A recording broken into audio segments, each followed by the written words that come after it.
just approaching 1 o'clock, so those of you who've joined us, welcome. And I'd just like to give a big welcome to my colleague and friend, Tyann Marcink, for doing this webinar on photography. I've always been fascinated with what Tyann has done. She is a homeowner in Missouri. You're also, Tyann is also a home renovator and has just renovated an old bank, which has become a vacation rental. But that's not the topic today. The topic today is photography, because above everything else, Tyann is a seasoned and very professional and expert vacation rental photographer. And so thanks, Tyann, for joining us. It's fantastic to have you here, and I'm going to hand over to you now. Thank you, Heather, and I really appreciate you guys asking me to come on and talk. I love photography, I love vacation rentals, and I love teaching about both of these subjects. So when I get to put them together as well, it just lights me up. My eyes sparkle. I am just totally ready to go, and I will do my best to stay within our time limit, because I can go on forever and ever when you put my favorite things together. I want to point out that this is 5 steps to go from good to great. And right here at this point, I'm going to assume that everyone listening already understands the fact that you need good photos, but you need great photos. And you already understand that you've got to pay attention to a few things, such as the details of staging for your photos, closing things, straightening things, primping, hiding, making sure things are level, checking the background of your images, and then checking it again.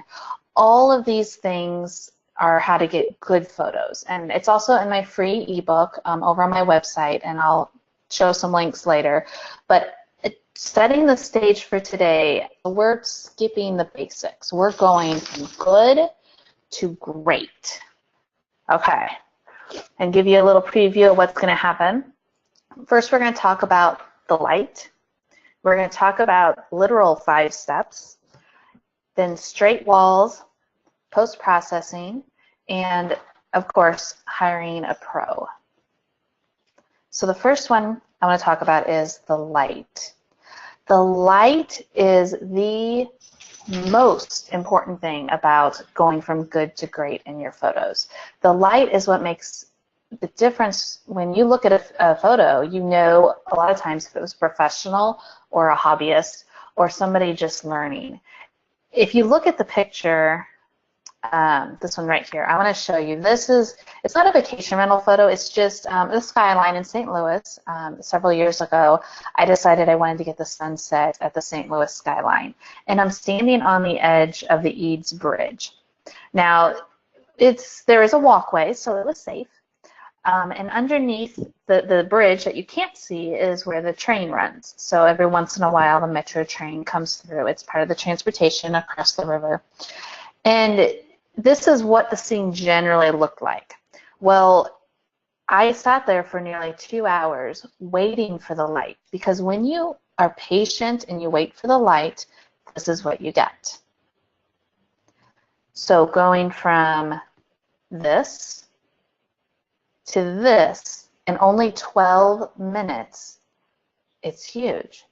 So good photo to great photo, you really got to pay attention to the light. Here's another one. This is one of my clients' places. It's actually my dad's, and this is his front porch. And the light's okay. This is one of the original photos I took for them. I think it was 4 or 5 years ago. And then we completely redid all their photos this past year. And as I watched when would be the best time to take a photo of the front porch, I watched the light. I waited for the light, and this is what we got this year. Instead of, this is a good photo. It's good, but going to great, the magical sunshine coming in and inviting you to come sit in the rocking chairs. Another example of light. This is at Villa Sereno, my client that I shot in Palm Springs, California. And she's got an amazing pool, as you can see. But this is the daytime shot. When you can wait for the light and wait for the 15 minutes of magic each day, you get this. So again, the difference in light from here to here. One more. We have outside, this is out in Blue Ridge Mountains. I'm in north of Atlanta in Georgia. And this place is called Almost Heaven. This is the owner's shot of the side of the house. And then I came and visited, and here we have the warm sunshine coming down on the cabin with the storm clouds rolling away. So going from plain, bland light to the warmth of the afternoon sunshine after a storm. As you can see, light makes a huge difference of going from good to great. You've got to be observe, you got to be patient, and then you have to be aware of the light going on. Oh, I guess I do have one more. Holly Quinn's cabin in Breckenridge, Colorado. This is her shot, and then I came in and we got this shot. So again, the difference of the light and not overexposing the photo. Her shot, and then here we have my shot with the light. Okay, next, 5 steps. And I mean literally 5 steps makes a difference. Here we have a plain kitchen. I mean, a lot of us, this is our kitchen at our vacation rental property. Nothing exciting. There's, could even be the fluorescent lights on top. I mean, just nothing that's really great about it. But when you can take several steps, literally steps, you can create an image that is more inviting, and you can create an image that gives more of a detail about a very bland space. So again, going from the wide shot and taking several steps into the coffees and the Keurig on the counter. And this gives a detailed shot of what a guest can expect when they come to the kitchen. Here's another one. This was a property in Denver, Colorado, and they were highlighting at this point not just the door to get into the garden apartment, but also the bikes. And literally 5 steps around the corner is this magical fence. So I took the bikes and I moved them. They didn't look that great right there at the front, but I took steps and moved them to a different location. And then, as you can see, the light. The magical light makes a big difference. All right, one more. Here the owner had their chairs next to the hot tub, facing out over the deck. We took a few steps, moved the chairs, and we got this shot instead. So you can see them side by side, huge difference. Few steps, moving your chairs, taking steps around the corner, and then watching the light again. Now, again, this is another example. This is the Palm Springs property. Again, of moving. You've got the wide shot. You take a few steps in, get the close-up shot of the pizza and the wine, and setting the stage for the guests of an activity that they can enjoy while they're at your place. And then even a few steps closer in getting the pizza in the oven, demonstrating one of the activities that they can do. And this one here is just a simple side-to-side. So the straight-on photo of this is my place, the Hoover House in Union, Missouri. And then I took a step to the side and got the wide shot. And then I took a step to the other side and focused on the artwork with the bed in the background. And then one more here, just it's in the bedroom, and you can come in close to the desk. And this is a property in San Francisco, California. Showers. Okay, guys, showers are a big deal. I was talking to another resort property owner the other week in my area, and it was funny that they're doing glamping. And he said, man, I'm realizing more and more bathrooms are a huge deal to travelers. So this is my Hoover House property, and I've got the wide shot of my shower, but then I took 5 steps in to get a shot of the shower head. And it's just a real simple, basic bathroom. I mean, there is really nothing fancy about it, but by simply having the white shower curtain and changing that shower head and then pointing it out to guests, I think it really makes a big difference in presenting my property. Okay, straight walls. It's more than composition. It really is. Straight walls, as I have written about in my book, it's a subconscious thing. People feel security when they see straight walls. When you don't see a straight wall, that's when that little bit of iffiness creeps in. So if you take a look, this is a property in San Diego, California, and this is the owner's shot. It's not straight. I mean, they're looking down on the table. And then once you straighten it up, there you go. It's more inviting. The walls are secure. Let me go back for you again. Seeing the before and after. This one here is another one from the same property. Again, look down. They're trying to get that great countertop, which is fine. But have you noticed your neck moving to the side? It does feel a little wonky. I mean, will your food slide off the counter? Will it slide down the table? Don't know. But keeping your walls straight when you take the photo makes a big difference. So you can see here, not only did I keep the walls straight, referring back to those other tips that I gave you guys, I moved 5 steps over.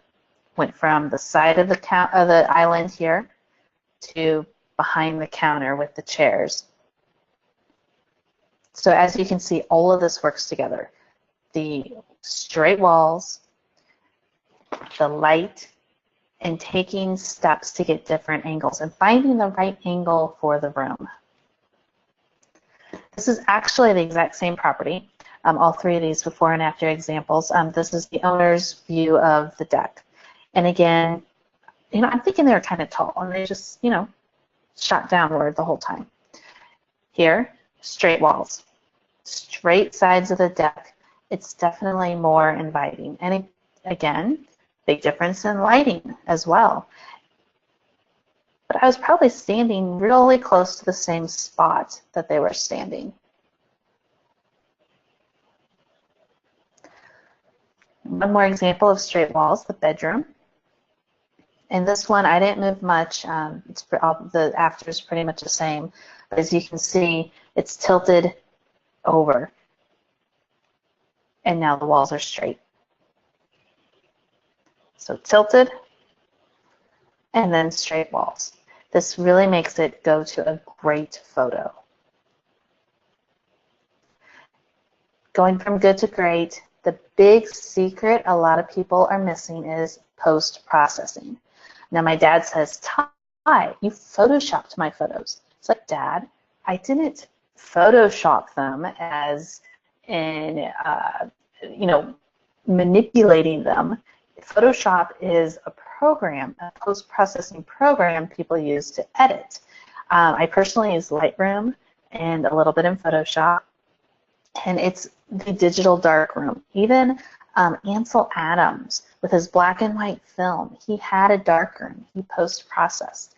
And that little bit of post-processing is the big key to finishing off your photos. It's like if a carpenter were to create a rocking chair, and they cut the pieces, they assemble them, and you've got this rocking chair, but it hasn't been sanded, it hasn't been stained or painted or sealed. It's not finished yet. You've got a rocking chair, you've got a photo, but until you do that final finishing, the final post-processing, it's not quite finished. So this post-processing step is what will differentiate your photos, going from good to great. So I'm going to show you guys a few before and afters. And this is the before image. This is the JPEG. There's 2 different files that your camera can shoot if you're shooting a DSLR. And this is the image that the camera said, hey, here's the best image, and here's all the information from the photo, here's your photo. And in post-processing, I said, nope, nope, nope, camera, I'm the smart one, not you. And I took my image into my post-processing software, and this is the image I got instead. So you can see, going to the before, it's a little bit dark on the sides, and then post-processing, brightening it up, and bringing those colors out a little bit more. And this is the same house. This is also a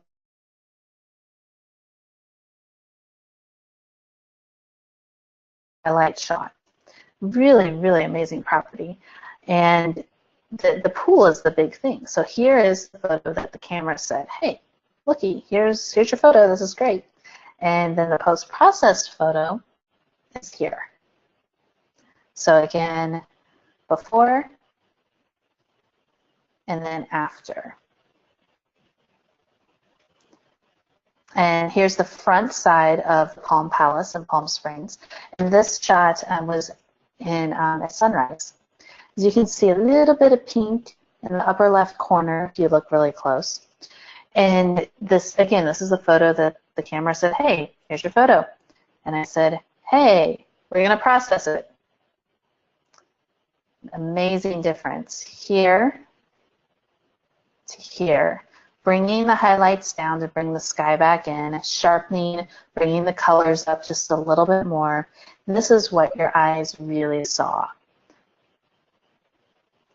Here's the pool there at Palm Palace. Here's the before, and here's the after. Before and after. You can see I kind of cropped it a little bit as well. Besides bringing the highlights down so you can see the blue sky more, and then saturating the color just a little bit. Okay, number 5, hiring a pro. Not every photographer is a professional photographer, as you guys have probably found out. But the other thing is not every professional photographer can shoot your vacation rental. Now, me personally, I would not touch shooting a wedding or a baby. I'll do families and seniors occasionally. That's only upon special requests. But hiring a pro that specializes in what you need photographs for will make a big difference. Getting a properly exposed image is something that a lot of photographers can do, but then it's the final things of getting the right composition and knowing the end goal that you need as a vacation rental owner or manager. So what you need to do when you go to hire a pro, look at their portfolio and look through the other photos they've done for vacation rentals and make sure that it matches the level of quality that you desire and also that their style matches yours. Each photographer has their own style as well. Some like to edit them a little bit more saturated or a little bit more on the HDR, high dynamic range. Some like to make the windows, when you have a view, just completely where you can see everything outside exactly as the inside, and others blow the windows out a little bit more. It just completely varies. The also thing with hiring a professional is it takes time. It might take you a little bit of time to find one you like and then getting their schedule to match your schedule. That could be a big thing as well. So don't be in a hurry. Do your research, find somebody, and then in the meantime, it's okay to have your good photos while you're waiting for your great photos. There's nothing wrong with that. And then when you do find a photographer, make sure you value their work. It's something that is going to make you a lot of money. It's going to make a big difference in your bookings and the guest experience. Being able to really see your property through the eyes of the professional photographs will make a huge difference in their experience because that's the first touch that they have with you and your property. So definitely value the work of that photographer because they're your front-end person for your marketing. So as I mentioned in the beginning, I do have ebooks, and then I also have a video course, and I teach workshops, and then I go to different events to teach as well. So if you're looking for a free ebook to help you with those tips to get to the good stage, go to the website, tyannmarcink.com/ebooks, and scroll to the bottom for the free one. And then I have other ebooks that go even further than just the tips. And then my video course actually follows me on a property shoot in Sea Ranch at the Abalone Bay property. And then I also teach different workshops. I have one coming up in Nashville this summer. And then I'll be at different events as well. So that's what I have. Heather, did we have questions come through? Yeah, I have a number of questions for you. So if that's okay, I'm going to answer. My first question was, what if I only have an iPhone? Because I think, we hear a lot about, iPhones or smartphones have amazing photo capabilities, and I don't have a DSLR camera, but I know I take brilliant photos of other things with my iPhone. Is that okay? Yes, so it's okay. And it is a great intermediary step before you were to hire a pro. And knowing how to, the thing is the iPhone camera is simply a tool. I can use an iPhone and I will come up with a lot better photos than my mom using her DSLR camera. The difference is the 12 inches behind the camera, which is your brain, the person using it. So yes, you can definitely use an iPhone. That's how I start off my properties too, before I do my photo shoot with my big camera. I personally go through and shoot with an iPhone, and then I come back later once I'm ready to do my big photos. But I don't let not having those best photos, I don't let that stop me from listing my place and getting bookings. So yes, definitely you can use the iPhone, learn how to use it, apply all of these tips that I gave you to that iPhone or to your point and shoot camera or to your pinhole camera, whatever tool you decide to use. Yeah, I see that, those principles that you're talking about, I mean, certainly finding the right light, really doesn't matter what sort of camera you use. It's if you wait for the right light, then you've got a much better image, whatever tool you're using. Because I love those before and afters were just really enlightening. I have a question. Do you have to use a tripod? I mean, how important is a tripod? Well, great question. That is an excellent question, Rod. So a tripod, I teach to use a tripod simply because of the exposure triangle. So this is going to get a little bit technical. There are three factors to the exposure triangle.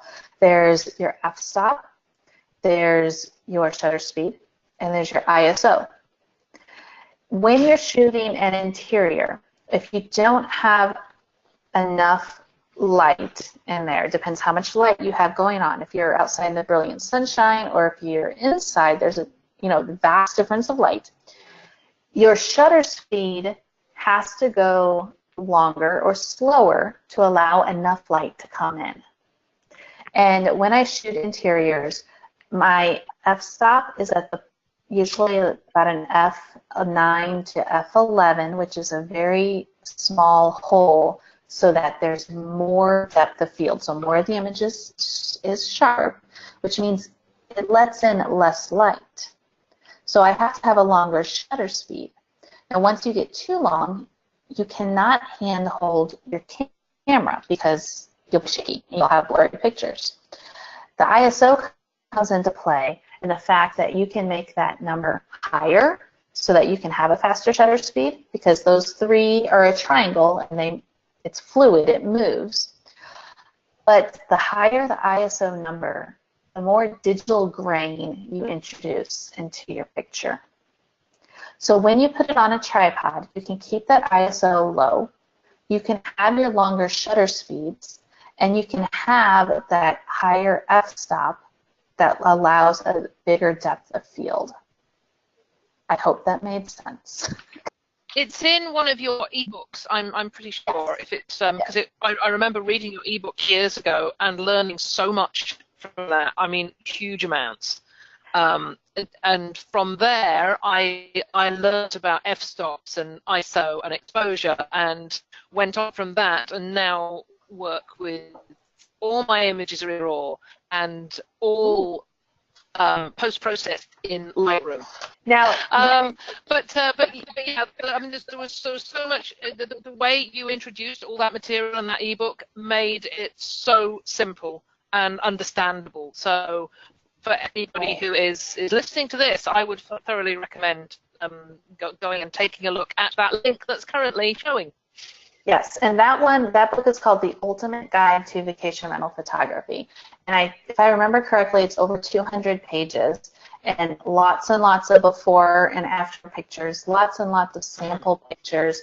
So obviously very visual, and it's so big I cannot get it onto Amazon ebooks. So only my one ebook is on Amazon because it's smaller. But this one was just, the file was so big. They're like, this won't upload. I'm like, darn it. Oh well.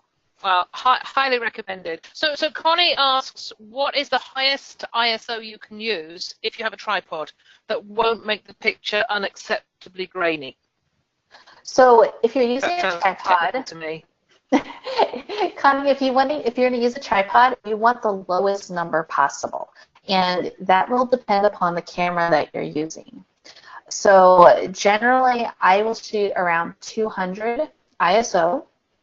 My camera, I can comfortably, I'll shoot up to 2500 ISO when I'm hand holding.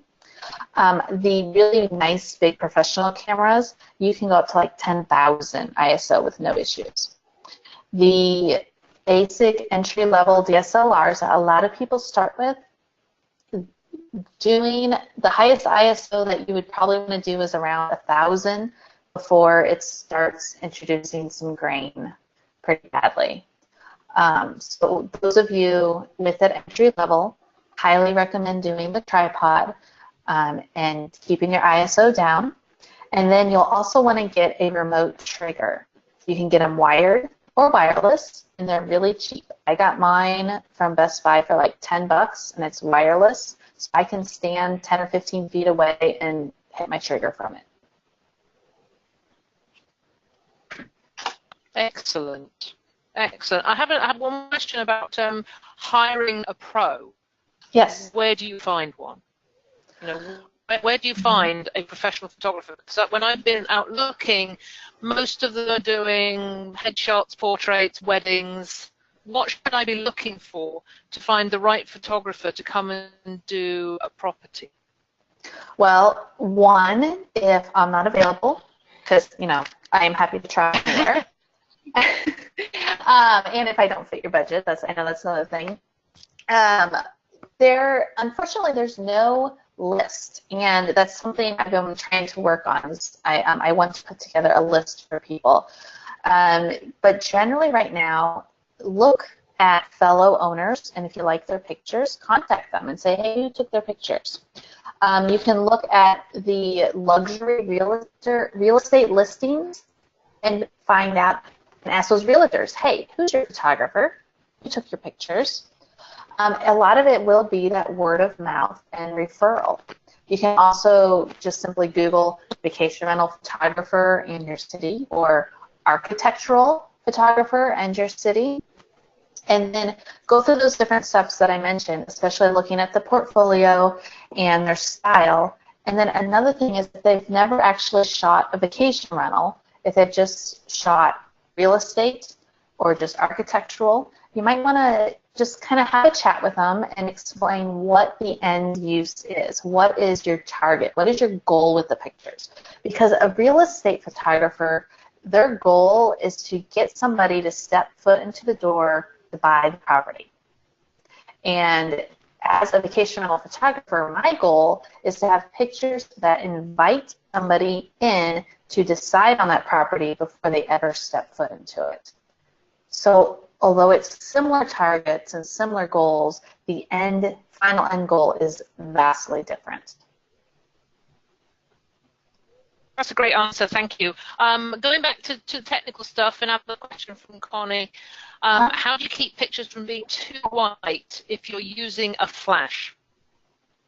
So, Connie, great question. I personally don't use flashes. I just do long exposures, and then if there's a really big difference in lighting between outside and inside and I need to tone it down, I'll layer photos on top of each other.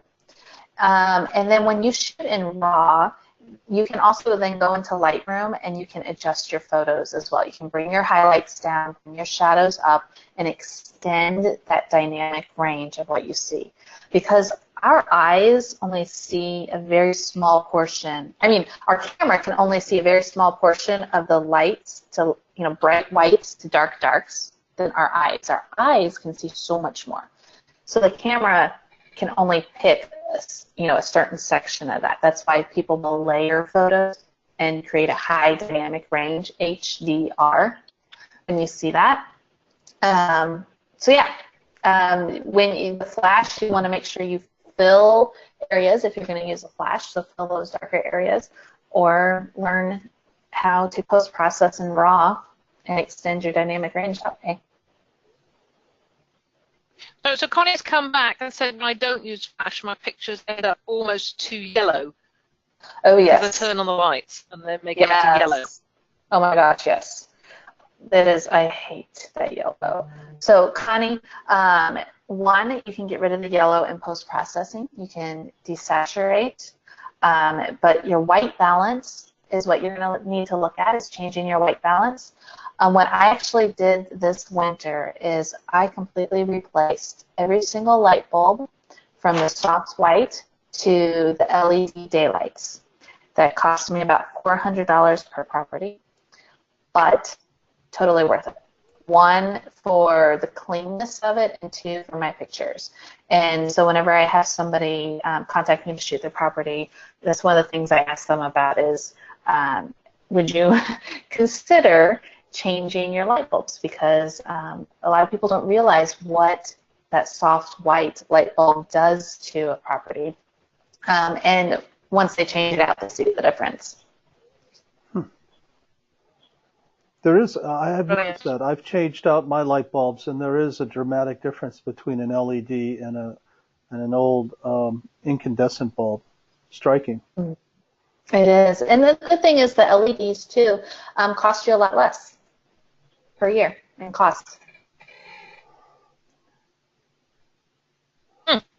Yeah, well, I'm building a new property at the moment, which has a two-bedroom Airbnb apartment in the basement, and I'm, the photographs are going to be courtesy of Tyann Marcink. Yay! Now, when you're building all those light bulbs in as well. Yes. Now, the thing is, my little place that I just redid, the little Katie house, it only has, I believe, 4 light bulbs in the entire house, actual light bulbs. And what my builder did is there's these LED can lights now. That we had to do some low-profile ones. They're 4 inches deep.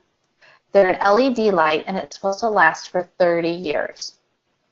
So I don't have light bulbs to change, except for the one above the sink and above the vanity lights in the bathroom. Everything else is just these 30-year LEDs. I'm like, whoa.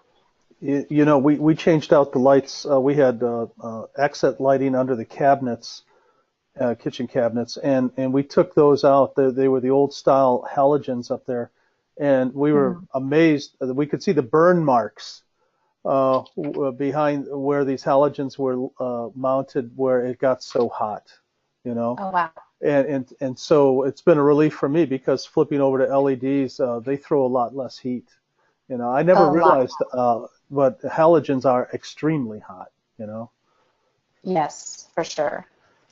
And if anybody else had any more questions about the gear that I use, I do have on my website, tyannmarcink.com/gear, and it has a list of all the gear that I currently use. That's fantastic, Tyann. Thank you. You've given so much, just really, really valuable information here. I loved all those before and after pictures. I mean, I think that's what everybody's come along to see, to actually see what it looked like before you put your magic on it, and the fact that anybody can do that magic. Absolutely, yes. Anybody can. Learn how to do it, and you got it. It sounds to me like it would be it's a good idea then for people to learn some sort of some easy post processing software. Is that what I picked up on this? Was that that's a big piece of it, right? It is a big piece of it, and post processing software can be difficult to learn. Lightroom and Photoshop both. I actually took 2 semesters at my community college to learn the basics of Photoshop many years ago, because it can be confusing. But that's how I learned best, is the face-to-face. There are so many YouTube videos and video courses you can get to learn these things. My favorite one for Lightroom, and then he does Photoshop too, is my buddy Dave Deppel, D-A-V-E. First name. Deppel is D-O-E-P-P-E-L. So DaveDeppel.com. And he's certified. Can you say that last name again? Dave, what was his last name? D is in dog, O-E is in eagle, P is in Paul, P is in Paul, E is in eagle, L is in lion. There we go. Yep. Then the show notes. He's Adobe certified for both Lightroom and Photoshop, and he's got a Facebook group, and whenever I have a question, it doesn't matter what time of day or night it is, he's always right back with me, even if it's, oh no, my update happened and something's crashing, what's going on, and he is right there helping. He's amazing. I remember back in the old days that Photoshop had a pared down version called Elements. Are there easier software packages out there today? So Photoshop Elements is still around, and that's what I encourage my students to always start out first, especially if you're a hobbyist. But it's the same motions that you go through to do Photoshop Elements versus the big Photoshop. And now that Adobe's gone to the subscription, you can get Lightroom and Photoshop for $10 a month together, and then you get all the updates as well. So it's very, very affordable. As far as learning how to do it, you get what you pay for, obviously, and everything. There's different free type of software, and sometimes it's a little bit easier, sometimes it's a worse learning curve, but everybody learns differently and gets used to things differently. So there's nothing wrong in simply finding what works for you. Yeah. I know I have my favorite apps for my smartphone when I take photos on my iPhone. I have my go-tos, and that's one of the things I teach in my workshops and at boot camp too, is how to use your iPhone for social media, and then how to edit those photos as well. People talk about GIMP because it's free. Is that any good at all, or would that be something to stay away from? Everybody I know that has tried to use GIMP has not stuck with it. Before Photoshop, I tried GIMP as well, and it overwhelmed me. I could not figure it out, and I felt like I was wasting time. So I then finally got to Photoshop and Lightroom, and I think a lot of it with learning post-processing, especially with these programs, is getting your base down, the basics of how to use it, and actually paying somebody to teach you instead of just trying to find things here and there to figure it out. Sign up for a small course, whether it's from Dave or it's from somebody else or somebody local, and getting that solid base down of where the tools are located and what things do, and just kind of start playing with it. That will get you a lot further, a lot faster. Yeah, I could see that. It's good to hear that Elements is still around. Yeah. That's one of my Photoshop is so deep. It's scary. So. It is, and they're always adding more things. I am by far not a Photoshop expert, but I know enough to be dangerous. Hey, Tyann, it's been fantastic having you deliver this. As ever, I've learned a lot, and you know, I've already, while you're talking to Rod there, I've gone to Dave's website. I found his classes. I found a Lightroom 101 for $98 Canadian, which to me is, you know, that is fantastically worth it. So thank you for that recommendation. You're welcome. And let him, when you say hi to him, let him know I sent you over. And once you're in that course, you have it for life. So it's a subscription or anything. Yeah, because I bought his course like 2 years ago, and I'm always getting updates and the new things he adds and everything. Oh, that's wonderful. Perfect. So, yeah, so thank you, Tyann, that's fantastic. And thank you to those of you who've attended. I hope you found this really, really interesting. I'm just going to hand it over to Rod for the final words. Well, you know, the only thing I have to say is that every webinar we make, we record, and then we put into the members webinar archive. And so as every month goes by, we add another one to that archive, and it's going to be a tremendous resource for membership. So if you ever want to watch any of our webinars, just remember you can always go into your membership dashboard on the pull-down menu, and you'll see where it says Webinar Archive, and you can pull up any of the webinars that we've produced. That's all I have to say. Hey, thanks for having me on. I appreciate it. All right, you guys. Thanks, Tyann. We'll see everybody later. Bye-bye now. All right, bye.